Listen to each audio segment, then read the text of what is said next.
예, 윤석열 전 대통령의 구속 여부가 결정될 영장 실질 심사가 오늘 오후 2시 15분 서울중앙지법에서 열립니다.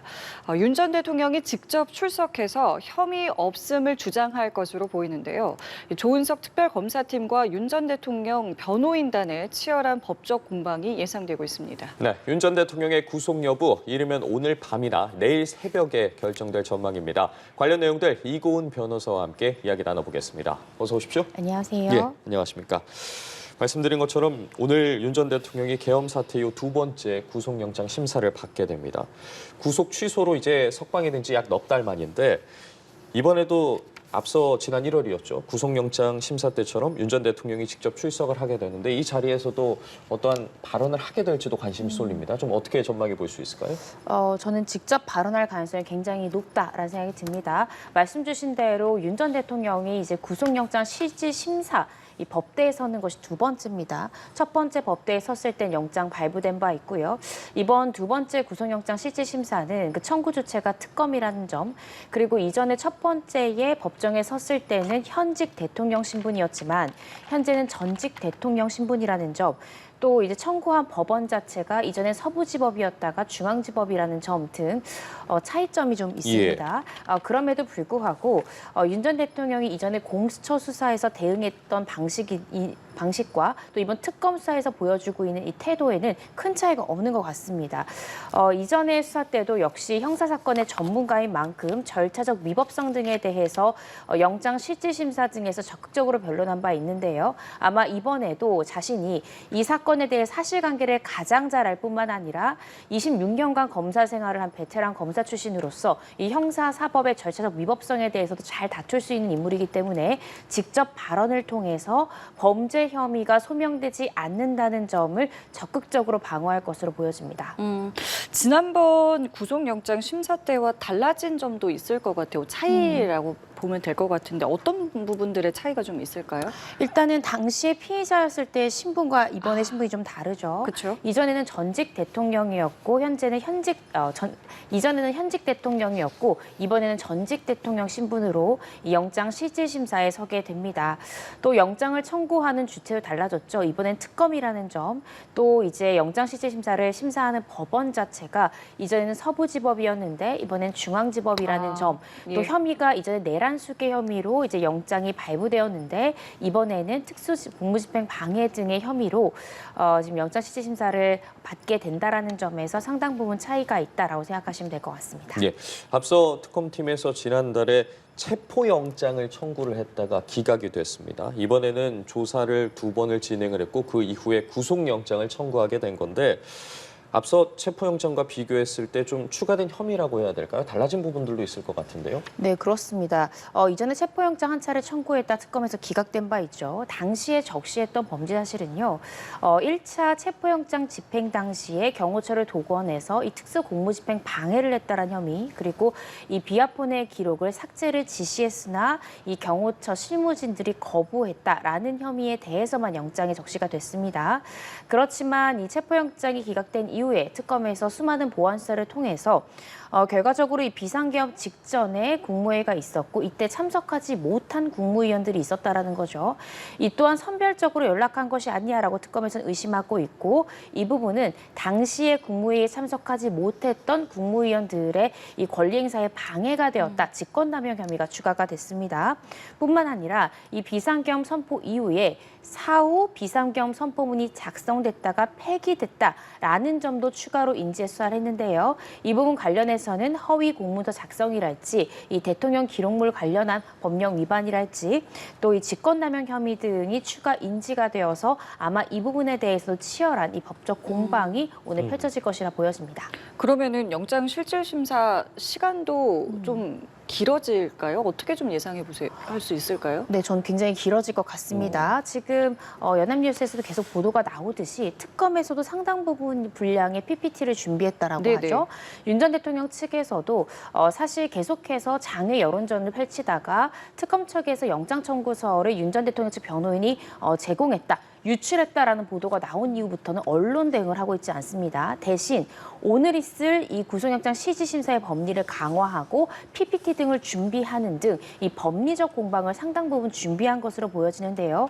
그렇다라고 한다면 이번 사건이 물론 1차 때 구속영장 실질심사 때는 현직이었고 지금은 전직이라고 하나 전 국민이 관심을 갖고 있는 사안이고 또 특검이 3개나 가동되는 그런 상황이기 때문에 아마 영장 전담 판사도 검찰, 특검 그리고 윤 전 대통령 측에 충분히 자신의 입장을 소명할 수 있는 시간을 부여할 것이라 보여집니다. 특검에서 청구한 영장 청구서 분량만 60페이지가 넘고요. 또 혐의가 굉장히 많습니다. 예. 각 혐의에 대해서 범죄 혐의점이 소명되는지에 대해서 특검 측도 아마 PPT를 통해서 지금 변론을 할 것으로 보여지고 윤 전 대통령 측에서도요. 지금 법리적으로 해당 범죄 자체가 성립되지 않는다라고 혐의를 전면 부인하는 만큼 특검이 성립이 된다라는 주장에 대해서 일일이 반박하면서 PPT로 상당 시간 변론을 끌어갈 가능성이 있습니다. 그래서 2시에 시작하지만 적어도 6시가 좀 넘어서 영장 실질심사가 끝날 것 같고요. 끝나고 난다면은 이 판사도 저녁 식사를 해야 되기 때문에 식사 이후에 또 기록을 검토해야 되는 시간까지 고려하면 예. 오늘 중에 나오기는 조금 힘들지 않을까. 다음날 새벽 중에 나올 가능성이 좀 더 크지 않을까라는 생각이 듭니다. 말씀해 주신 것처럼 굉장한 치열한 법리적 공방이 예상이 되는데 앞서 언급해 주신 것처럼 윤 전 대통령도 직접 발언할 가능성이 커 보인다라고 이야기를 해주셨고 특검 측에서도 지금 짚어주신 것처럼 범죄 혐의 소명이나 증거인멸이라던가 여러 가지 도망 우려 등을 따지게 될 텐데 그 후에 추가된 부분이 있습니다. 앞서 좀 눈여겨볼 부분이 사후 계엄 선포문을 만들었다가 폐기한 혐의도 앞선 체포영장에는 없었던 내용이지 않겠습니까? 네. 이 부분도 좀 구속 여부를 판단하는 데 영향을 좀 준다고 봐야겠습니까? 네, 그렇습니다. 이 부분은요, 별도로 떼어내서 이 자체가 중대하냐 이 부분보다는요, 구속영장 청구서에 범죄 혐의 사실을 넣으려면 그 넣은 범죄 사실은 모두 다 입증, 소명이 되어야 합니다.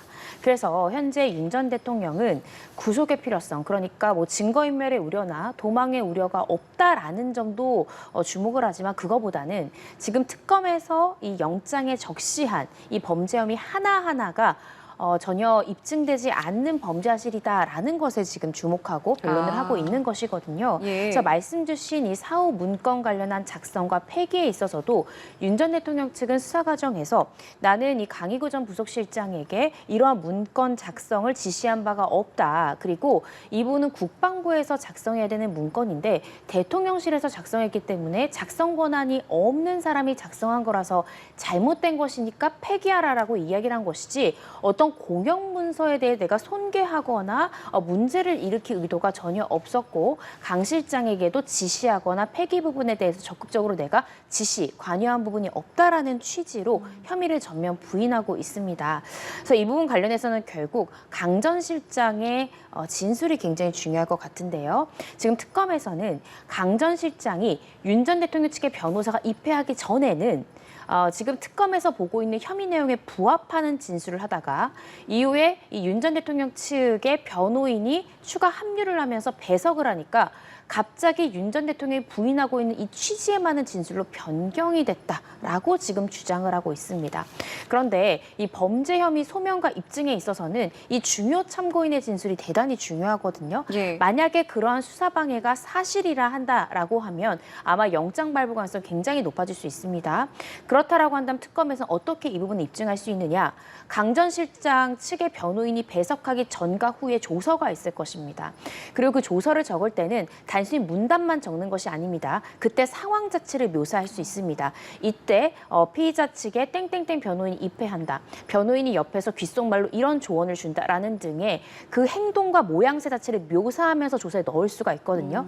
그래서 변호인이 개입된 이후에 피의자가 어떤 언동의 변화가 있었는지를 조서에서 남길 수 있고 조사 이후에 그 조사를 담당했던 수사관이나 검사가 수사 보고서를 통해서 피의자가 진술을 변경하게 된 이 수사 당시의 상황에 대해서 보고서로 작성해 놓았을 가능성이 굉장히 높습니다. 그래서 이런 것들을 통해서 특검에서는 증거인멸의 우려가 높고 적극적인 수사 방해가 있다라고 아마 주장을 펼칠 것 같습니다. 그 증거인멸의 근거로 또다시 이제 특검이 내놓은 것 중에 하나가 이제 비화폰을 삭제하라라는 이제 지시를 시도한 것, 이 부분도 지금 증거인멸 시도로 봐야 된다라는 입장인 거잖아요. 이 부분은 어떻게 좀 설명할 수 있을까요? 네, 이 비화폰의 기록을 이제 삭제를 지시했으나 이 경호처 직원들이 말을 듣지 않아서 결과적으로 미수에 그쳤다라는 취지인데요.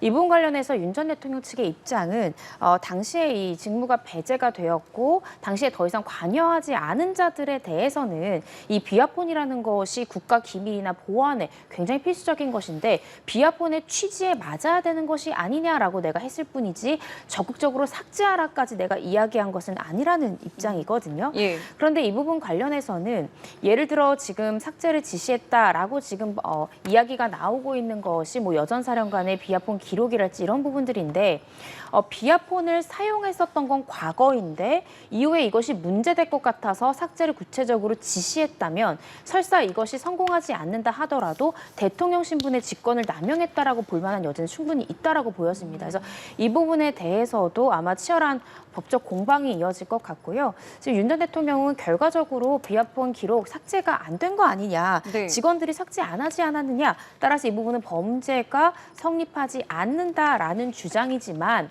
지금 대통령 경호법상의 직권남용 혐의이지 증거인멸이라는 죄명이 아닙니다. 증거인멸을 했는데 실패했다라는 것이 아니라 대통령 경호법상의 직권을 남용해서 의무 업무를 경호처 직원들에게 시켰다라는 것이거든요. 예. 이것이 결국 미수에 그쳤다는 것은 해당 죄명을 평가할 때 형량을 낮출 수 있는 요소이지 범죄 성부를 결정할 수 있는 부분은 아니라고 보여지거든요. 아마 이 부분에 대해서도 결과적으로 특검에서는 굉장히 또 강하게 주장을 할 것 같고요. 결국 이것이 만약에 입증이 된다 하면 증거인멸이 이미 시도한 것이 입증이 되기 때문에 윤 전 대통령이 대단히 불리한 이 구속사유가 될 수 있다라고 생각이 듭니다. 그 증거인멸과 관련해서 앞서도 잠시 언급을 해주셨는데 지금 특검 측에서 계속해서 주장하고 있는 부분이 강희구 전 실장이나 김성훈 전 차장이 윤 전 대통령 측의 변호인이 있을 때와 없을 때의 진술이 다르다라는 부분을 이야기하고 있지 않겠습니까? 네. 이 부분에 대해서 좀 법원에서 얼마나 비중 있게 판단을 할지에 대해서도 궁금한데요. 관련 내용도 좀 짚어주시죠. 네, 저는 이 부분이 굉장히 중요하다고 생각이 듭니다.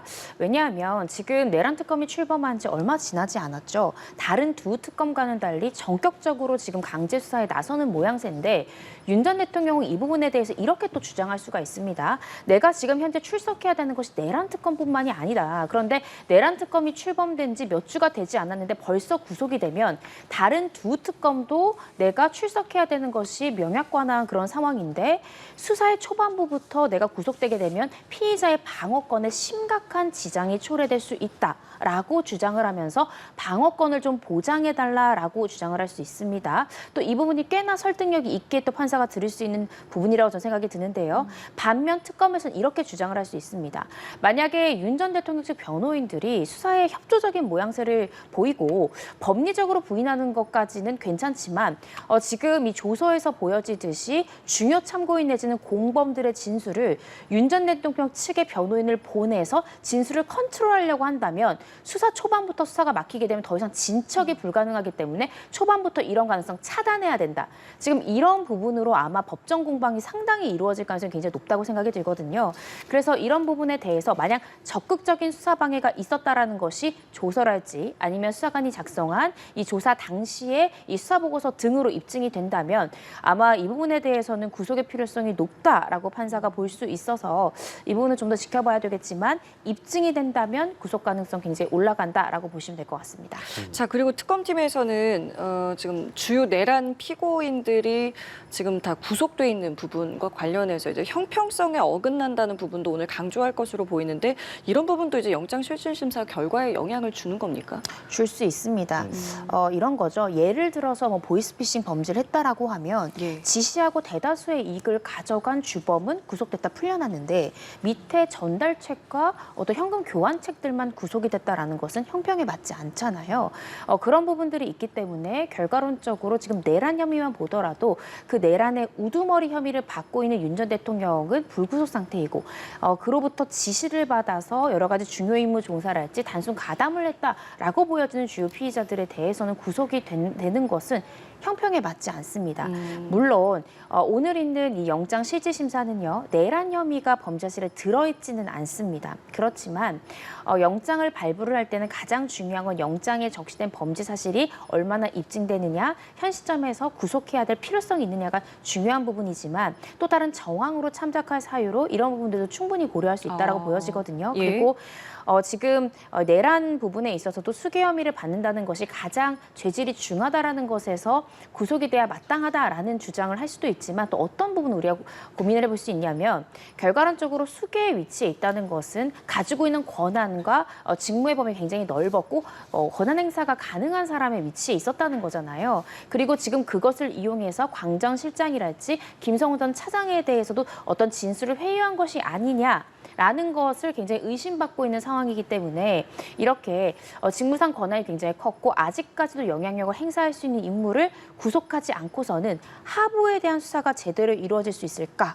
이 부분에 대해서 아마 영장 전담 판사가 고심하지 않을까 싶습니다. 예, 영장이 이제 발부되기까지 시간이 좀 걸릴 것이다라고 짚어주셨는데 윤 전 대통령 같은 경우에 지난번에 구속영장 심사 때는 현직 대통령 신분이었고 지금은 이제 전직 대통령 신분이지 않겠습니까? 이번에도 구치소에서 대기를 하게 되는 겁니까? 네, 그렇습니다. 서울구치소에서 이제 대기를 할 것으로 보여지는데요.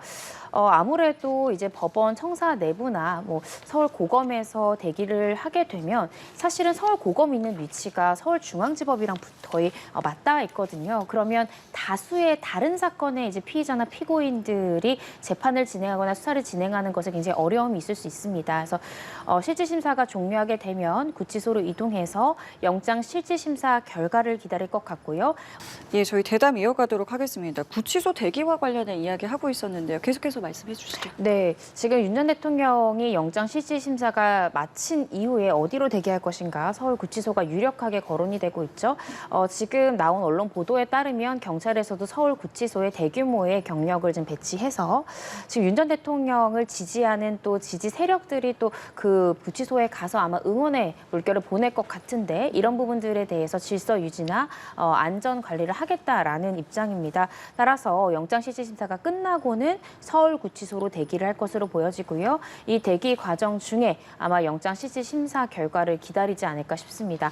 영장이 발부되게 되면 결국 구치소로 다시 입소하는 절차를 거쳐야 되기 때문에 예. 신체 검사나 머그샷 촬영 등 아마 이전에 1차 영장이 발부됐을 때와 동일한 수순을 밟을 가능성이 높을 것 같습니다. 이게 구속영장이 이제 발부가 되느냐 아니냐에 따라서 이 특검의 수사의 향방도 굉장히 많이 갈릴 것 같은데 각각을 어떻게 저희가 좀 생각해 볼 수 있겠습니까? 영장이 예를 들어 발부된다라고 하면 이 내란 특검의 수사엔 탄력이 붙겠죠. 현재 지금 내란 특검에서 강력하게 보고 있는 부분이 바로 외환 관련한 혐의입니다. 그래서 구속영장이 발부되게 된다면 이 외환 혐의에 대한 수사가 굉장히 빠르게 진행될 수 있다는 생각이 들고요. 뿐만 아니라 김건희 여사 특검이랄지 최상병 의혹을 규명한 특검 등에서도 결국 윤 전 대통령에 대한 조사가 필요한 상황이거든요. 그런데 윤 전 대통령이 내란 특검으로 구속이 된다면 구속된 상태이기 때문에 다른 특검에서도 용이하게 소환 조사를 할 수 있을 것으로 그렇군요. 보여집니다. 예. 그래서 다른 두 특검의 속도까지도 빨라질 가능성이 높다라는 생각이 들고 특히 최상병 특검 같은 경우에는 윤 전 대통령이 경로했다라는 의혹을 받기 때문에 어쩌면 그 해당 특검에서는 김건희 여사보다 윤 전 대통령이 구속된다면 윤 전 대통령을 먼저 소환할 가능성도 있을 것 같습니다. 그래서 이렇게 예상을 해볼 수 있을 것 같고 만약에 구속영장이 기각된다라고 하면 내란 특검이 국민들께도 비판을 받을 수 있는 지점이 있을 것 같습니다. 그 이유는 내란 특검이 다른 두 특검과 달리 굉장히 속도를 빠르게 예. 진행하고 있죠. 그래서 실제로 지금 내란 특검의 진용이 갖춰지자마자 바로 체포영장을 청구했다는 차례 기각된 바 있습니다. 그때는 이건 조사를 위한 체포영장이었다라는 취지였지만 이번 구속영장은 저는 좀 다르다라고 생각이 들거든요. 예. 만약에 이번에 구속영장의 발부에 실패한다면 내란 특검에 대해서는 비판도 굉장히 거세게 가해질 것 같고요. 다른 두 특검은 물증 확보랄지 다른 참고인들에 대한 주변인 조사로 한번 혐의를 다진 다음에 피의자를 조사해서 강제 수사로 나아가는 반면 내란 특검이 신중하지 못했던 것이 아니냐라는 비판을 받을 가능성이 있고 이후에 윤 전 대통령에 대해서 아마 구속영장 재청구 시도를 하겠지만 이때 상당한 압박감을 느낄 것입니다. 그래서 아마 외환 혐의를 남겨둔 데에는 혹여나 이 구속영장이 기각되면 외환 혐의를 추가해서 재청구할 것까지 아마 고려한 부분이 있지 않을까라는 생각을 개인적으로 해보는데요. 예. 영장 발부 결과 좀 더 지켜봐야 될 것 같습니다. 예, 알겠습니다. 결과를 좀 지켜봐야 할 것 같고 이번엔 김건희 여사 특검과 관련해서 좀 질문을 드려보도록 할 텐데 김건희 특검팀에서 브리핑에서 윤 전 대통령 부부의 공천 개입 의혹에 대해서 동시다발적으로 압수수색을 벌이고 있다고 밝혔습니다. 저희도 계속해서 추가로 압수수색 상황이라든가 여러 가지 소환 조사 상황들을 속보로 전해드리고 있는데 지금 삼부토건 주가 조작 의혹에 이어서 공천 개입 의혹에 대한 조사도 이제 시작을 했다라고 봐도 되겠습니까? 네, 그렇습니다. 어제 윤상현 의원 관련하여서 전격적인 압수수색이 있었죠. 근데 그 압수수색이 시작됐을 당시에 윤 의원은 다른 곳에 있었죠. 그걸 보면 전혀 압수수색을 예상하지 못했던 것 같습니다. 그만큼 김건희 특검에서는 수사의 기밀성과 내밀성을 철저히 유지하면서 물증과 관련인들에 대한 조사와 증거를 먼저 확보한 후에 강제 수사에 나가겠다라는 패턴을 보이고 있습니다. 그러니까 내란 특검과는 굉장히 다른 모양새인데요. 내란 특검에서는 인적 증거, 그러니까 사람들의 진술을 빠르게 확보하는 방법을 취하는 반면 김건희 특검 같은 경우에 판사 출신 민중기 특검이 이끄는 만큼 먼저 압수수색으로 물증, 그러니까 사람의 진술을 흔들리지 않은 물증부터 확보한 다음에 진술을 묶어놓고 사람을 부르겠다라는 전략으로 보여지거든요. 그래서 이 두 특검이 검사 출신 특검과 판사 출신 특검으로 그 성향이 좀 다른 것 같고 실제로 수사를 진행하는 방향과 전략 자체가 조금 다른 부분이 있지 않을까라는 생각이 들고요. 예. 물증부터 확보해 놓을 경우의 장점은 구속영장 발부 가능성이 굉장히 높습니다. 그래서 이런 부분들을 해서 좀 수사의 완결성과 신중성을 더하는 방법이 아닌가라는 생각이 듭니다. 알겠습니다. 각각의 특검의 진행 방향에 대해서 저희도 계속해서 좀 말씀을 드리겠고요. 이고은 변호사와는 여기까지 함께하겠습니다. 오늘 말씀 감사합니다. 맞습니다.